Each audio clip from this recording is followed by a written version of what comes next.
আমরা একটু আগেই জানলাম যে জাভাস্ক্রিপ্ট কি জিনিস এবং কত কত জায়গায় জাভাস্ক্রিপ্ট কাজ করতেছে এখন।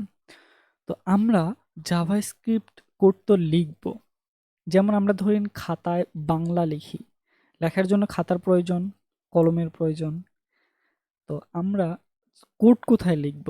কোড লেখার জন্য বিভিন্ন ওয়ে আছে, বিভিন্ন জায়গায় জাভাস্ক্রিপ্ট কোড লেখা যায়। আমরা লিখতে পারি কোথায়, ডকে লিখতে পারি, বিভিন্ন নোটপ্যাডে লিখতে পারি। আবার কিছু তাদের এনভায়রনমেন্ট আছে আলাদা করে, একটা নতুন করে এনভায়রনমেন্ট তৈরি করে যাতে জাভাস্ক্রিপ্ট লেখা আরো সহজ হয়। আমরা অনলাইনেও জাভাস্ক্রিপ্ট লিখতে পারি। এখন আমরা কোথায় লিখব? আমি কিছু জায়গা দেখাচ্ছি জাভাস্ক্রিপ্ট লেখার জন্য। যেমন ধরেন আমরা লিখতে পারি কোথায়, এই যে ব্রাউজারটা আছে, ব্রাউজারে জাভাস্ক্রিপ্ট লিখতে পারি। কারণ কি, আমরা জানি যে ব্রাউজারে জাভাস্ক্রিপ্ট সাপোর্ট করে, জাভাস্ক্রিপ্ট রান করে। তো আমরা সেটা করার জন্য কন্ট্রোল শিফট আই এ যদি ক্লিক করি, control shift I A click করলে এরকম একটা জিনিস চলে আসবে। এটাকে বলা হয় ক্রোম ডেভেলপার টুলস বা ডেভ টুল। তো এইখানে আসলে এই যে এই জায়গাটাতে জাভাস্ক্রিপ্ট লিখতে পারি। এইখানে আসার পরে আমরা যদি এই যে কনসোলে আসি, তো এই জিনিসটা অফ করে দিলাম, আমি আবার রান করতেছি। আবার control shift I A click করলে আপনাদের উইন্ডোজে আসবে। এটা না করে যদি আপনি করতে চান যে হচ্ছে এই যে রাইট বাটনে ক্লিক করবেন, এখানে যে কোনো একটা জায়গায় রাইট বাটনে ক্লিক করে ইন্সপেক্ট করবেন। ইন্সপেক্ট করলে, ইন্সপেক্ট করার পরে এই যে এখানে আছে কনসোল, এই কনসোলে আসবেন। তাহলেও এখানে কোড লেখা যাবে, এখানে জাভাস্ক্রিপ্ট কোড লেখা যাবে। যেমন আমরা যদি লিখি 5+5 4 হচ্ছে 4+5 9, জাভাস্ক্রিপ্ট কোড কিন্তু একটা লিখলাম। তো এটা তো আমরা সিম্পল ক্যালকুলেটরে করতে পারি, সিম্পল ক্যালকুলেটরে প্রোগ্রাম দেয়া আছে। আচ্ছা, এটা এভাবে বের করতে পারি। আবার আমরা এখান থেকে মোড টুলসে যাই।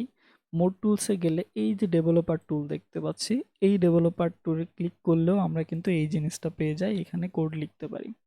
এখন আমরা এখানে একটা কোড লিখি যে কনসোল ডট লগ। তার মানে হচ্ছে এই যে কনসোল মানে হচ্ছে এই কনসোল, এই কনসোল এবং লক করবে কি, আউটপুট দেবে, আউটপুট দেবে যে কোনো কিছু, আউটপুট দেবে 5 বা 4। এন্টার দিলাম, এই যে 4 আউটপুট দিছে। মানে জাভাস্ক্রিপ্ট কোড কিন্তু আমরা এখানে লিখতে পারতেছি। আরও একটা জায়গায় জাভাস্ক্রিপ্ট কোড লেখা যায়, যেমন আমরা যদি সার্চ করি অনলাইন জাভাস্ক্রিপ্ট রানার,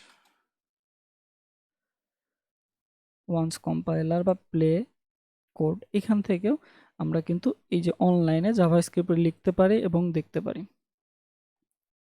প্লে কোড, নিউ এনভায়রনমেন্ট, এখান থেকে জাভাস্ক্রিপ্ট, কত রকমের ল্যাঙ্গুয়েজ আছে, এইখানেও কিন্তু আমরা জাভাস্ক্রিপ্ট লিখতে পারি। এখানে যদি কনসোলে দেখায় দেয়, এখানে রান বাটন কোথায়, রান কোথায়, এটা মেবি রান। আচ্ছা, এখানে খুঁজবেন যে কোনো একটা জায়গায় রান অবশ্যই খুঁজে পাবেন। রানে ক্লিক করলে মোটামুটি এখানে রান হবে, সাইন আপ করতে হবে হয়তো বা। আচ্ছা, এখানে বা হচ্ছে আপনি কোড প্যানে যেতে পারেন, কোড প্যান, কোড প্যানে কিন্তু কোড লিখতে পারেন। কোড লিখলে কোড প্যানেও আপনাদের অনলাইনে কোড রান হবে।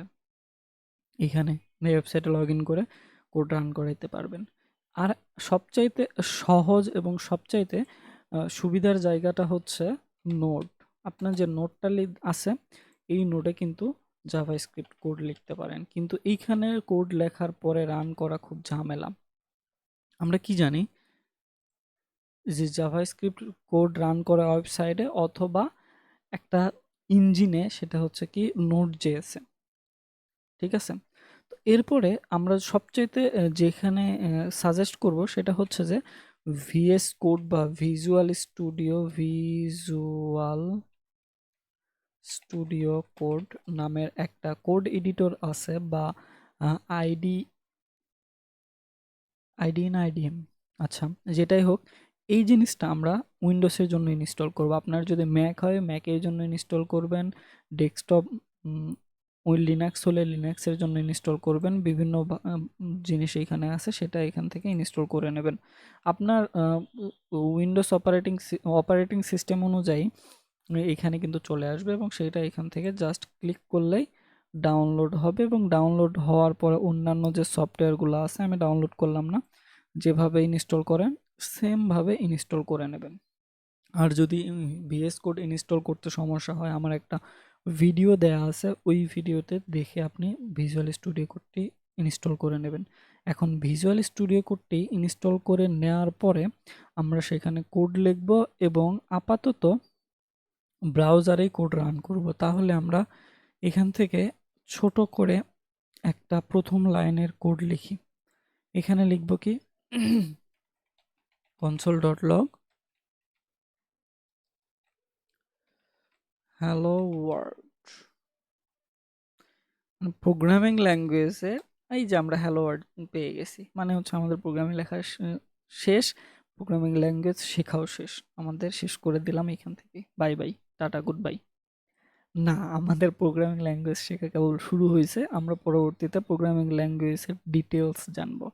এরপরে আপনারা যদি ভিজুয়াল স্টুডিও কোড ইনস্টল করে থাকেন তাহলে এই সার্চে গিয়ে ভিএস কোড লিখলে আপনাদের ভিজুয়াল স্টুডিও কোডটি ওপেন হবে এবং এইরকম একটি ইন্টারফেস চলে আসবে। এরকম আসবে না, মূলত আমার একটা প্রজেক্টের ডেমো দেয়া আছে এখানে। ডেমো বলতে আমি একটা প্রজেক্ট করতেছিলাম NEXTJS এর প্রজেক্ট, সেটার আর কি কোড এখানে চলে এসেছে। আপনারা ভিজুয়াল স্টুডিও কোডে গিয়ে এখান থেকে ফাইলস অপশন থেকে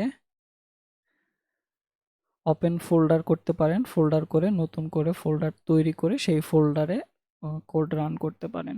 আর আরেকটা বিষয় হচ্ছে যে আরেকটা জিনিস ইনস্টল করে রাখবেন, সেটা করলে অবশ্য ভালো হবে, সেটা হচ্ছে যে নোড।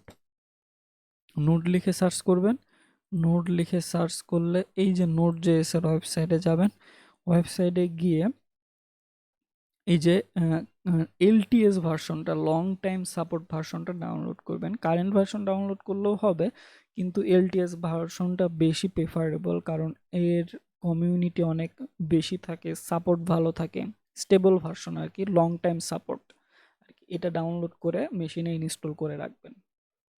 তো ধন্যবাদ আপনাদের।